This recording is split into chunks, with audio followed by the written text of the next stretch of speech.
these are the odds for all of the teams currently in theoretically in position to win the NBA championship, although we know that there's probably only five teams that could do it. If I'm guessing off the top of my head, five or six. Um, the with the play-in matchup set, those teams are technically included, including the Lakers being there with what is that, the seventh best odds to win the NBA championship? That seems completely wrong, but I guess they're banking on veteran experience there. Same with the Warriors at plus 950. What stands out for you there, Bradley, as a team that has okay, so the Bucks have the best odds, then the Celtics. By the way, I'm just thrilled that none of those short-sighted calls to realign the NBA outside of East versus West, because the West was so stacked at the time, none of that ever came to fruition because now it's the East that's probably a bit stronger. Oh, absolutely. And going into this home stretch, I think if I'm not mistaken, if I'm remembering this correctly, the parity was so strong in the Western Conference that like the 4 through 10 seeds were separated by like 3 games. Yeah, it was like it was yeah, very top like heavy. basically after like the Nuggets, Kings, and Grizzlies, it was like a complete bloodbath. Yeah. So like you're absolutely right. Like that realignment happened pretty seamlessly. Where now kind of the titans of the league are the Bucks, the Celtics, and the Sixers. Exactly. It did not stay in that that realm of just all West all the time. And which I think was also good for the league because the Kings now ascended and are like an amazing story and have not been competitive in the Western Conference, or at least a playoff contender since like 2006. Yeah, although they're being disrespected in these odds here. I mean, let's back up. I completely agree. The fact Plus that 8,000? yeah, because here's my issue. Well, hold on. Before we Yeah. dive into it, let me, for podcast listeners, I want to read through the Yes, no, odds go so ahead, go people ahead. know. The Bucks are first at plus 265, then the Celtics at plus 320, then the Suns at plus 425, which is interesting given the fact that like they are the 4 seed in the West. But I guess they're banking on the fact that Durant, when he has been healthy, I believe the Suns are undefeated when he's been healthy and playing since that trade. The Suns. Yes. Yes. Yep. So that's what they're banking on. And like maybe they've kind of just been keeping him in an incubator for the postseason. Then the Sixers at plus 900, which is tempting to me too, given the level that Embiid Agreed. is playing Yeah. at. The Warriors at plus 950, I don't get that at all. That seems like a betting, given the Warriors' dismal away record. I don't see how that's sustainable in the playoffs. They're fifth best odds. Then the Nuggets at plus 1100 with the sixth best odds, also very tempting to me. Because I would not have expected the Nuggets. Honestly, even with the recency bias of the Warriors being the defending champs, I still would have thought the Nuggets would have been lower than the Warriors there. Yeah. Yeah. Like lower odds, better odds. Yeah, like I'm pretty amazed that the Nuggets, even as the 1 seed, are still being are ranked lower in Vegas here than the Warriors. I mean, with DraftKings than the Warriors are. I'm obviously, like you said, I'm curious what the other books might say, but even here, I'm kind of surprised that they're getting 200 plus 200 from the Warriors there. Yeah, I agree. Then the Lakers, again, seventh best odds at they're a play-in team, so they're the first play-in team Right. here but they're a play-in team that Over has the the Grizzlies. seventh best odds over the Grizzlies, who are plus 2,000. The Clippers, then, I guess that's ninth, plus 4,000. Then the Cavs, plus 4,000. The Kings, plus 8,000. We're getting into territory where none of these teams are going to win. Our Knicks Yes, right. at plus 14,000. So if you bet $10 on the Knicks, you'd win $1,400, right? That's the odds. I'm sorry for asking you to do math. We can figure that out later. For the Knicks. Yeah. Yes. I mean, they're not going to win the championship, so I'd be happy with Might be some good action. them just to win this round. Then the Heat, then the Wolves, then the Hawks, and the Raptors, and the Nets, and the Pelicans, and the Thunder, and the Chicago Bulls. Oh, plus 10,000. Yeah, I mean OKC and the Bulls have the same odds actually. So that's no plus 100,000. Oh, sorry, not 10,000, 100,000. Okay, got it. Right. So That's I guess if you that would be completely burning your money, but I mean God, why don't I know how to do math off the top of my head, even though I do gamble? We'd really be living in bizarro world if like the Thunder or the Bulls made the made the I mean, finals. yeah, maybe everyone gets COVID for also it's a for huge 3 months, yeah. except for the Bulls and the Thunder. But okay, so let's just start with what stands out there. I mean, I said I like the Nuggets right there. I mean, they have the best record in the West, and they have the fifth best odds to win the championship. So, or sixth best odds. That seems quite low. But I guess they're banking on the fact that the Nuggets have been a great regular season team for the past few years, haven't gotten it done in the playoffs. Which I think is what I agree with you. I think is probably emblematic of the undersell here, but I think that's not taking. I could obviously be proven wrong once these series start, but I think this isn't taking into account that like this is not the team from last year that lost in the first round. Right. Like this is a team with Jamal Murray at full strength playing some really good basketball, and easily Michael Porter Jr. playing his best season of basketball in terms of like a full sample size of a season, having one of the best 3-point shooting years. Like he I think it can't be understated how crucial that is to their ecosystem as a team. And with the fact that they've been able to fill out the team too with really, really key and impactful role players like Bruce Brown, Kentavious Caldwell-Pope, and now Thomas Bryant in the Lakers trade from them.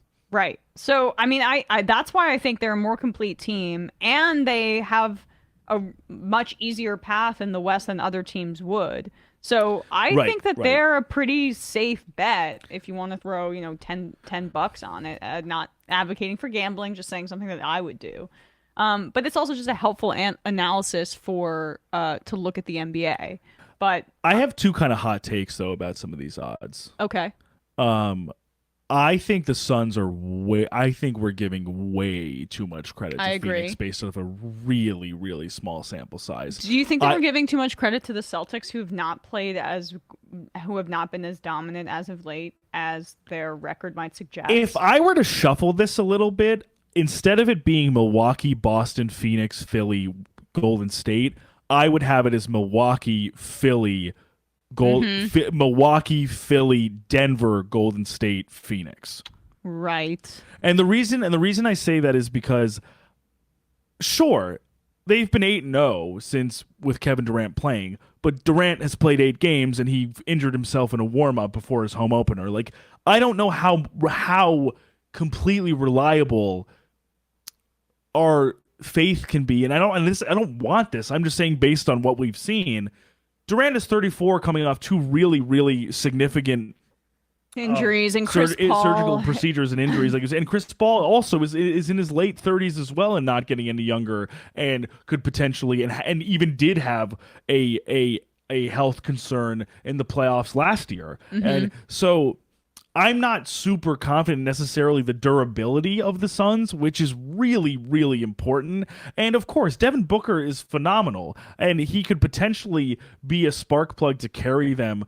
But I think through a few rounds potentially. But I don't think it's enough if you can't get all of Kevin Durant, all of if not the best liquid scorer of all time, as well as the best floor general of all time, if they're not fully healthy. So it's hard for me to put that stock into them over over the fully healthy Nuggets, the fully healthy Sixers, and also. But do you like them ahead of the Grizzlies? I mean, the Grizzlies. Yes, because I think Brandon Clark and Steven Adams both being out is really, really devastating. That must have moved the odds significantly. Because as much as I think, listen, Steven Adams is not a particularly great scorer, but he's I think potentially the best defensive rebounder in the entire league, and the only other person who might have been close in terms of rebounding is Brandon Clark. Yeah. Like the simple cleanup work that makes that offense and defense hum goes through those two guys, and not having them and having to go further down into the rotation to put a lot of that workload on guys like Xavier Tillman and Santi Aldama and John Conchar, like that's tough. That's a really tough sell. And listen, The Grizzlies, to their great credit, they're also a really well coached team. So I think the next man up mentality. They signed Kenny Lofton Jr., who was the G League MVP. He had 45 points in his first game after getting signed to the roster. I'm sure they can get a lot out of a little in terms of the pedigree of these guys, kind of similar to the Heat. But I think it's going to be tough if there is any way that Jaren Jackson Jr. get neutralized, and it becomes the Desmond Bane, Dylan Brooks show. That is going to be hard, and they've been tested before, and the Warriors beat them pretty handily. Right. So I wonder, without even the resources they had last year in the playoffs, can they get farther than they did? Yeah. It's hard. It's a hard sell for me given the Clark and Adams injuries, and which sucks because I want to see this team at full strength perform. In terms of super, let's put this back up for a sec. In terms of super long odds, what do you think is the best value here? Is it the Kings? I think it's the Kings. Yeah, it's honestly. Gotten more than the Knicks. Yes, Totally. More. Because the Knicks have the depth. They just don't have the top end star power on the same level as some of these other teams. Because the Knicks' depth is why I think they're going to win the series. Totally. I think it's they're underdogs. That's my. I mean, I placed $20 on the Knicks winning the series. So I think I feel one of two ways about the Kings Warriors and the Heat Cavs series, and which the first one is my hot take about the Kings Warriors series, which is, as much as I totally see it, because you're right, the Warriors have an absolutely dismal away record relative to their home record, and they will not have the home court advantage like they did last year. So going into Sacramento, a team that is not, I wouldn't even just say hungry, ravenous for playoff success. It's going to be around the clock coverage, around the clock pandemonium in Sacramento for their first playoff series. Little brother syndrome. Exactly, in Northern California. Dominated Absolutely. the region. That is. I think they're not. I don't think they're going to win the championship. But in terms of odds that are better value, if you really want to take a flyer, I would do it. I would. Yeah. But my concern with the Kings potentially winning is that, in spite of it, you're going up against, it's the least seasoned team in terms of the postseason, going up against the most seasoned team. And the Warriors are that team where it's like, they're Chiefs-like in the sense of, like, they sometimes can fuck around in the regular season. And then all of a sudden, they're back from the dead, and they're this juggernaut that you didn't really necessarily see them as in a few games, or even in a trend like performance like their away record has been showing them to be. And Wiggins is coming back. Like, it's hard for me to bet against them until essentially I know they're dead in the ground. Right. And the one concern I really have for the Kings is they have an amazing, I would say, game plan on offense where, they have so many different talents at play here. Domantas Sabonis as the big post hub for playmaking and scoring in the post. De'Aaron Fox is a one-of-one athlete who has only gotten better at shooting, only gotten better at playmaking. They have spark plugs like Kevin Huerter and Malik Monk who can make shots on the perimeter. Like, I think they're an amazing, amazing offensive team with a really firm identity for a new configuration with a new coach. They are, I think, to put it kindly, they're terrible on defense. Yeah.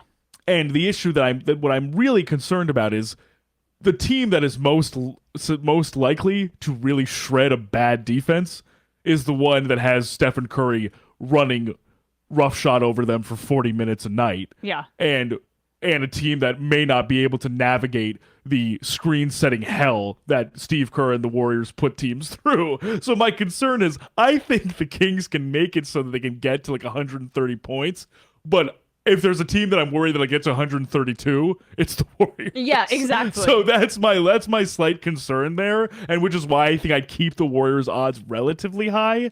But I think of all of the launch shots, take the Kings. Yeah, of all the long shots, take the Kings. Light the beam. Yeah, and that's also just for fun for the whole family to root for the Kings there as well. Absolutely. I don't see the Clippers. I'm pretty. The Cavs aren't deep enough. Like, they have some great young talent that's coming up, but it's not necessarily the team that, I don't know. I think the Knicks are a better bet to win that series. If we're looking at sample size in recent history, the Knicks, I understand why the Knicks are so far down because of the lack of playoff success and the expectations going into the 2021 playoffs relative to what actually happened against the Hawks. Like, I understand that. I think this team is significantly better, so much better than that one. Yeah. I think this team they is have RJ Barrett essentially coming off the bench right now. Right, and they have the depth to actually run totally. with these guys. And if Randall is coming back, I don't think the Cavs have a defensive answer for Randall. I mean, the Knicks are 3-1 against the Cavs in the season, and that was in large part due to the fact that you can't take breaks off with this Knicks team right now because the guys coming off the bench also can score. You have Emmanuel Quickly coming off the bench. Hartenstein has been an excellent presence physically in the paint, and a glue guy to like actually kind of connect the dots on offense, which has been something the Knicks have like fundamentally missed for so many seasons. Just a guy who can make the right play when he's on the court. Right. And not turn the ball over, not make a stupid shot, not foul. Like, and they can move Grimes in. I mean, he's been starting, but he also has great perimeter defense. And then if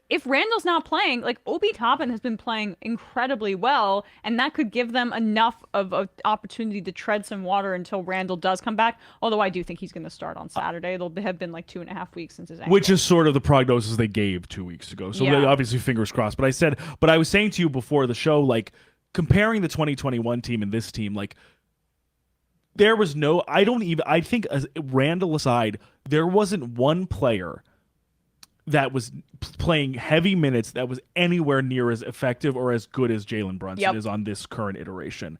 And I would even go so far as even to say it with Grimes or Quickly as well. And I mean this version of Quickly. Like this version of Quickly is a better player than the 2021 version of Quickly. He is a far more efficient scorer. He makes smarter passes.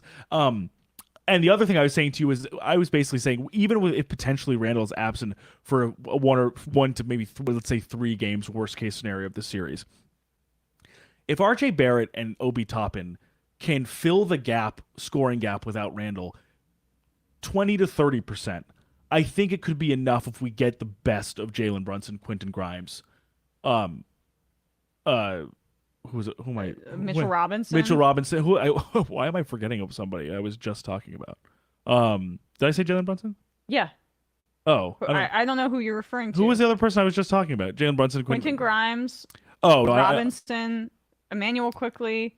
No, I think I was probably just talking about Brunson and Grimes. My brain. I'm sundowning. I think a little bit. No, it's okay. But also, I was saying too. The other thing I was thinking too is in terms of even just like defensive acumen, playmaking acumen.